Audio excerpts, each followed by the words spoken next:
ეს ჯვარი, რომელიც ქრისტიანებთან არის, რატომ ეწოდება მას ჯვარი? ისინი ამტკიცებენ, რომ იესომ მასზე ჯვარს აცვეს. ჩვენ, მუსლიმები, ამას უარყოფთ. ყურანი ამას მკაფიოდ უარყოფს. არც მოკლეს იგი და არც ჯვარს აცვეს. არამედ ასე მოეჩვენათ მათ. გადმოცემებში, ანუ ჰადისებში, აღნიშნულია, რომ გარეგნულად იგი იყო მოციქულებისგან, ანუ კარგ ადამიანად ჩანდა. სწორედ ის წავიდა და იესოს შესახებ აცნობა მათ, ვინც მის მოკვლას აპირებდა და მისი ადგილსამყოფელი მიუთითა.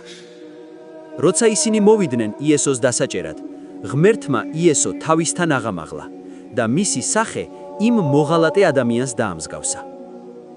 მათ ის დაიჭირეს.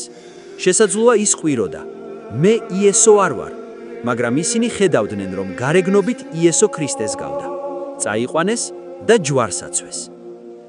ამ გადმოცემის მიხედვით, ჯვარზე აცმული ადამიანი იესო არ იყო, არამედ ის, ვინც იგი გასცა. იესო კი ცოცხალია და ბოლოს ჟამს ჩამოვა, იმამ მეჰდის უკან ილოცებს. ვინ წარმოთქვამს აზანს, თავად იესო თუ ჯიბრილი, ამის შესახებ სხვადასხვა გადმოცემა არსებობს. მაგრამ ცნობილია, რომ იესო ილოცებს იმამ მეჰდის უკან.